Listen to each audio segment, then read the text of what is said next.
All right, so it is 6:01. We're going to go ahead and get started. Looks like we have just a couple people on. Hi, good to see you. How are you? Good, how are you? Good.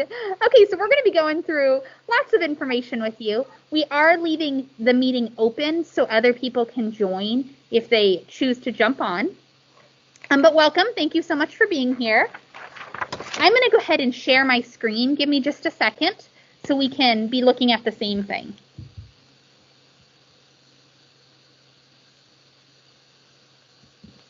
Here we go.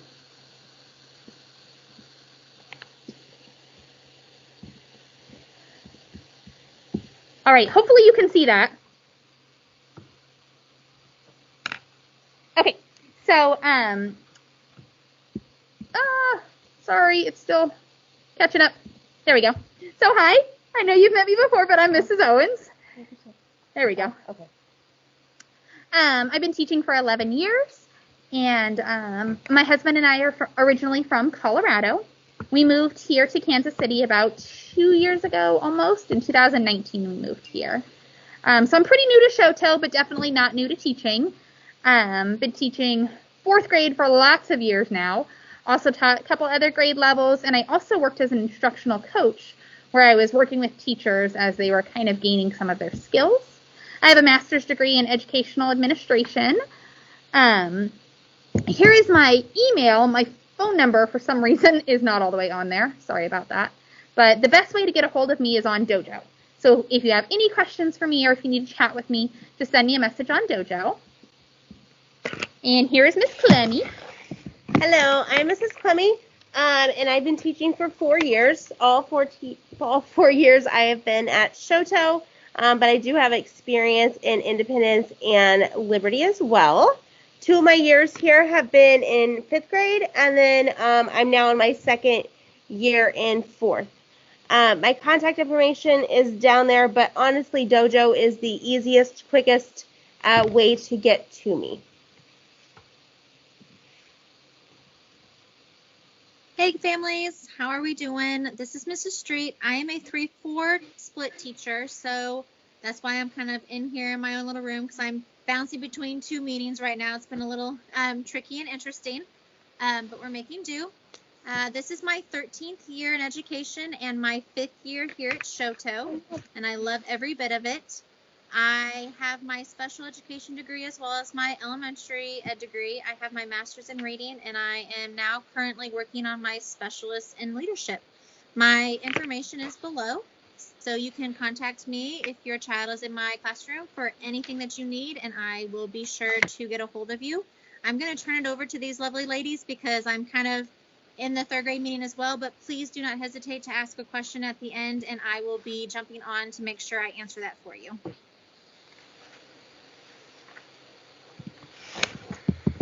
Alrighty. Well, we wanted to take a couple minutes and just kind of give you an overview of what we are learning in the classroom. So here's our main subjects: reading, writing, math, social studies, and science. Your kiddo will get about 1 hour of reading, writing, and math every day, and they'll get about 30 to 40 minutes of either social studies or science. One of the important things that we wanted to point out to you is the math. And that's because 4th grade math can be kind of tricky. Your kiddo has learned basic multiplication facts in 3rd grade. And in 4th grade, it's a little more complex because they are applying all of those skills that they learned in the younger grades. So they'll see lots of word problems, as well as 2-digit by 2-digit multiplication, 4-digit by 1, 4-digit by 2 multiplication, long division, tons of fractions, and decimals. So we wanted to make sure you kind of had an idea of what's coming for math this year, because math can be kind of tricky. We have a lot of big concepts. And it also kind of gives you an overview of the other subjects we'll be teaching your kiddo. The next thing we wanted to talk about is called PBIS. And it stands for Positive Behavior Intervention System. And this is a model that we use all across Shoto from kindergarten all the way to 5th grade. And this is one of the ways that we kind of manage and teach behaviors to your kiddos. So the big thing to know is that this approach focuses on bringing positive attention to your student. So through PBIS, you'll see tons of praise and incentives. So your kiddo is constantly hearing and being recognized for all of their good choices that they're making during the school day. You as a parent know Class Dojo because that's how we communicate with you. But as a kid, you are receiving Class Dojo points. So we reward good behavior choices with points for your student, and then they can cash in their points for different prizes. Could be something small like treasure box, all the way up to something like sitting in the principal's chair for a day. So as you're logging into Dojo, make sure you're asking your kiddo about their choices at school and about the points that they're earning, and even asking them what prizes they're working for, so that way you can be positively recognizing them for their choices as well. So another behavior management system we use is called BIST. I'm a big fan of BIST. It teaches 3 life skills. They are, I can be okay when others are not okay. I can do something even if I don't want to, if it's hard, and I can make good choices even if I'm mad. So in addition to teaching these life skills, we meet with students to talk about their missing skills. We coach them through it, how to improve on it. And what's really cool is that once they have gained these skills, I have actually seen children be able to coach other children who need assistance in that. So what that looks like in our classroom is after a few times, if a student is not able to get their behavior under control, we ask them to go to a safe spot that is somewhere in our room. This allows them to take a break and calm down just to kind of regather and think about what's going on. It does not mean that they are in trouble at all. If they are not able to handle their behavior even in the safe seat, then we will contact our behavior specialist, where she will come down and support those kids, provide them breaks, or just kind of coach them, talk through what's going on. If a student is still not able to get it under control, then they will ask to spend some time in the office until they are ready to learn, and let their peers learn as well. So this next slide shows our grading system. It's pretty standard, what you have always seen. It's what you will see on report cards. Here in the classroom, for the most part, we're going to be using a 3-2-1 scale. So a 3 is going to show that the kid has mastered it and they could actually teach it to another student. 2 is going to show that they're progressing, they're really working on that skill, and they're really doing well. And 1 is going to represent that they need improvement. Now, higher amounts of points will be awarded for tests and quizzes. But on the grade card, this is what you'll see. You'll see the A, B, C, Ds with the percentage.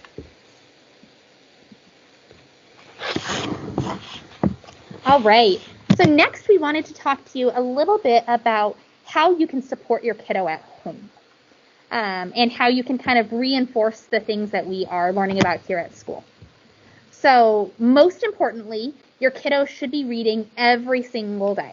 A good rule is to have them read about 30 minutes a day, whether that's in the evening or before they go to bed. Now, they are coming home with library books.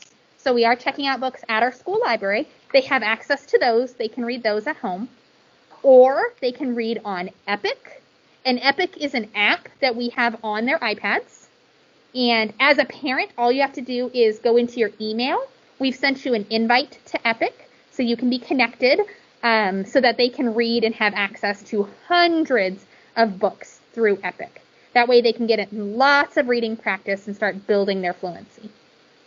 Like we talked about before, we want your child to be practicing their math facts so they're ready to apply them in math class. There's several ways to do that. You can get flashcards from the dollar store. I've always made flashcards on index cards. You can print out free worksheets from the internet. Or we do have apps on your kiddo's iPad that they can use to practice their math facts. So those can be found on our district site or on our 4th grade website as well. Another important thing is just to make sure your kiddo is getting plenty of sleep and healthy meals. Our kiddos have been out of school for almost 7 months, and so they're not in the habit of going to bed early and staying up and staying focused all day long. So I know all 3 4th grade teachers have been seeing lots of very tired kiddos. In fact, we've even been seeing kids fall asleep every single day just because they're so sleepy and we are working them so hard here at school. So please make sure you're super strict on bedtimes, getting your kiddo to sleep so they can stay asleep all night so they are refreshed and ready for their school day. We do have breakfast here at school for your kiddo. However, you're welcome to give them a snack in the morning as well whenever they wake up. Also, please be talking to your student about what they are learning. You saw kind of an overview of the topics that we are covering. Ask them about social studies, science. Ask them the books that they're reading. Ask them about a new strategy that they're learning in math. So that way they know that you are involved in their learning as well and having those deep, meaningful conversations with you. Okay, so next we're going to talk about Microsoft Teams. And the kids have been working with Teams since the spring when we went home at spring break and didn't come back. This was a way for us to check in with our kiddos and had conversations virtually with them. So as you can see up there in the corner, there's the kids' username and password. They're already logged on their iPads, so that shouldn't be an issue, but just in case they do get logged off, here will be it. And as a reminder, if we haven't said so, this will be recorded, so you can go back and reference it if you need to. Teams will also be used for parent-teacher conferences this year as well. So I do want to talk about some expectations and etiquette with Teams because we seem to be getting a lot of students messaging and calling other students during the daytime and after school as well. And that's something that is just really disturbing as a classroom teacher and as a student when we're trying to learn in here. So if you could help us support that at home, that would be great. There is a feature where they are allowed to hide what they've been doing. So again, if you can kind of help us out with that, unfortunately, us teachers don't have any control over what they're doing. So I wish there was a function where we could shut that down, but there's not. I will say, though, that it has been super beneficial for our virtual kiddos because we are able to get on with them every day for number talks and social emotional lessons and kind of connect them with their face-to-face peers. So those kids are not losing their sense of community. We do ask that when kids join the meetings that they should mute themselves right away so we're not having distractions or anything in the background that's going to disturb our conversations. All right. Next, we want to talk to you about Canvas. And if you guys could just give me a quick minute, I'm going to kind of make some adjustments on my screen here.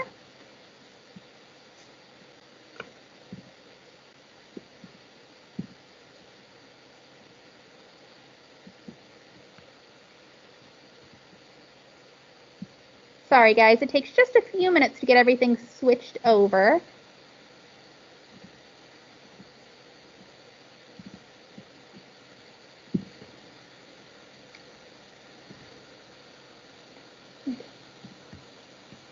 Alrighty, so hopefully that comes through. Yes, perfect. So if you have a virtual student, you are probably pretty familiar with Canvas. If you do not have a virtual student, we're going to talk to you really quickly about what this is. So as a district, we are using Canvas as a way for students to access virtual work. If for some reason we are ever in a situation where we need to switch to virtual, whether you as a parent have your kid home virtually, or if we as a school or as a classroom ever have to switch to virtual learning, The kids will be using Canvas to access all of their assignments. And Canvas is pretty new to us as teachers, and it's definitely new to your kiddos. So we want to kind of give you an overview so you're feeling really comfortable with it. So the first thing I want to mention is that your kid will have Canvas on their iPad. It's on there right now. And the app is actually called Student. It has like a circle with some lines coming out of it. It looks like a firework or a flower. And then it says the word Student. They'll click on that app, and it'll take them to this screen here. To log in, they use their lunch number. Their birthday is their password. Then after they've logged in, mine's going to look a little different for a second because I obviously have the teacher view. Give me just a moment and I'll show you kind of how to navigate this a little bit.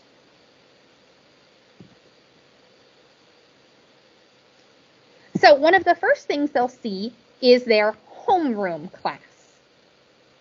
Now I want to point out that your kiddo is enrolled in homeroom. ELA, which is reading and writing, math, science, social studies, art, music, PE, all of those things. You'll find their courses over on the left-hand side of their screen. Mine is not over here because my teacher version looks a little different, but it would be over here in this corner, and all of their courses would be listed.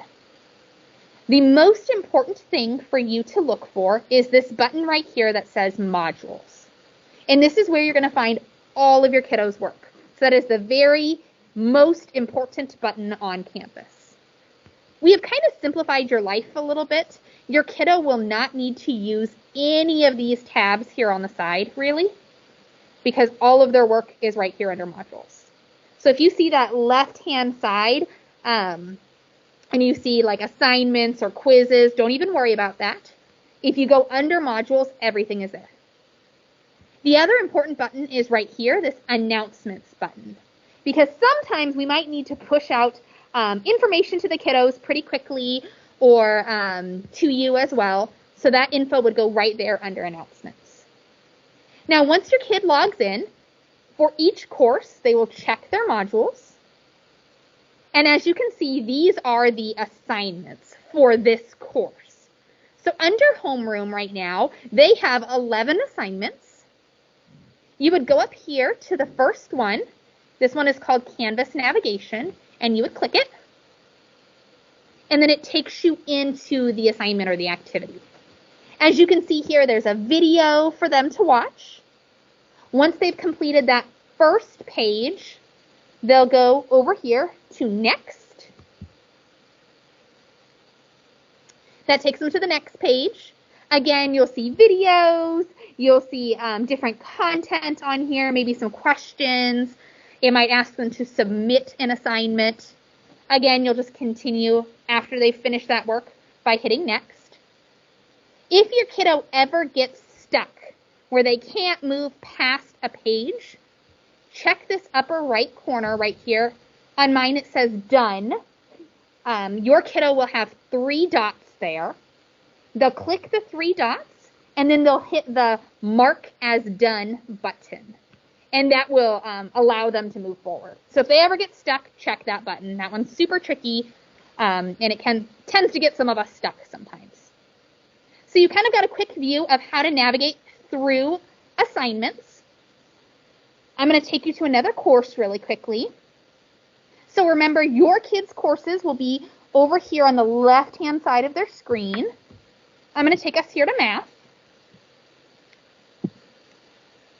Notice you see the same things. You still see the modules and the announcements buttons. Again, every day they should check modules. Here's their work.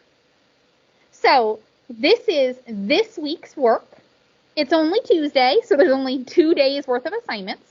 Notice it is organized by week. You can see here it says week 2. Here's day 1, so this was yesterday's assignments and today's assignments. Whether you are an in-person or a virtual kiddo, we are all following the same content. So our virtual kids are doing this work at home. Our in-person kids are doing this work at school.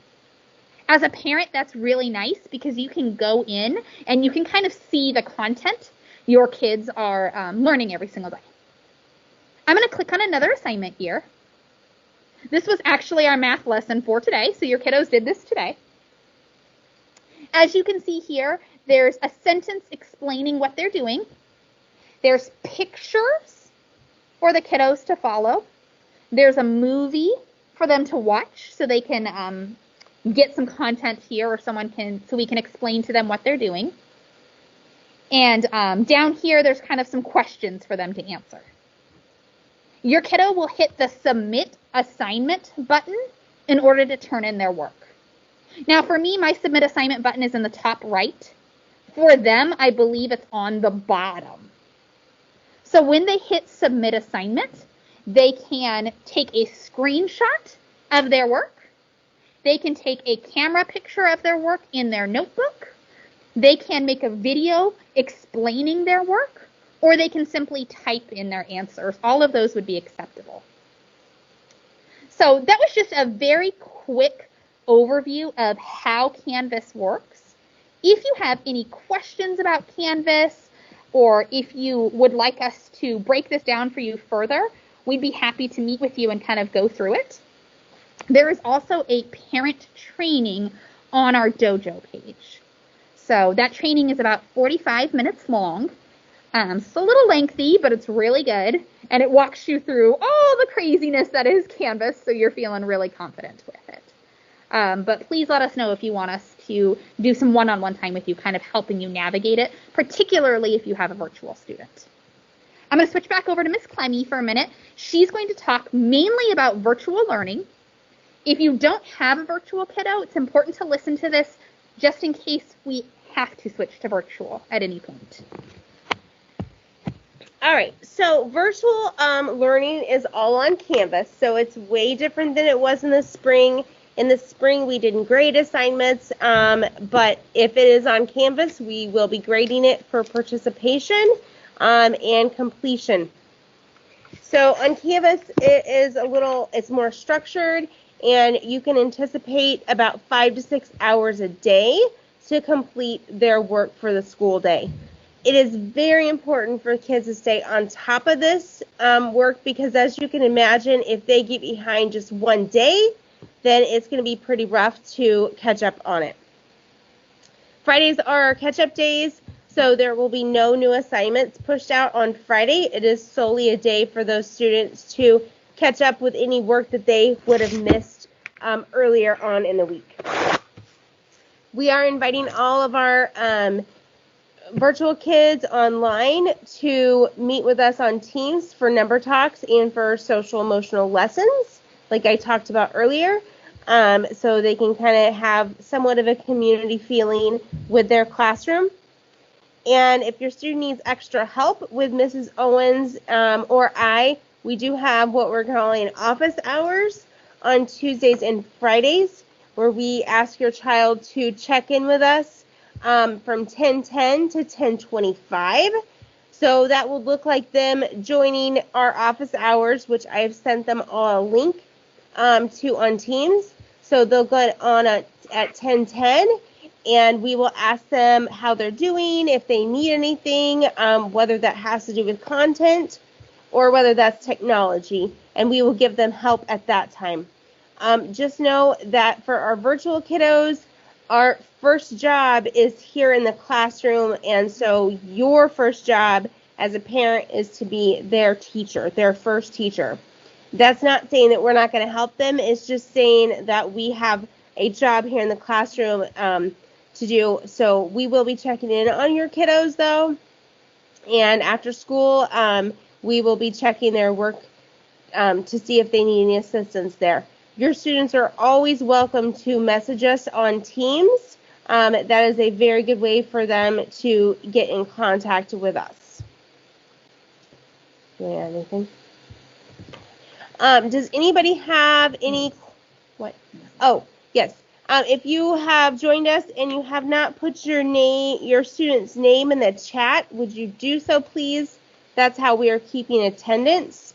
So the chat is a little speech bubble. at the top, and if you just click on that, you can type in your student's name. But does anybody have any questions before we let you go, before we end this? Don't forget to unmute yourself. You guys are pretty good at that.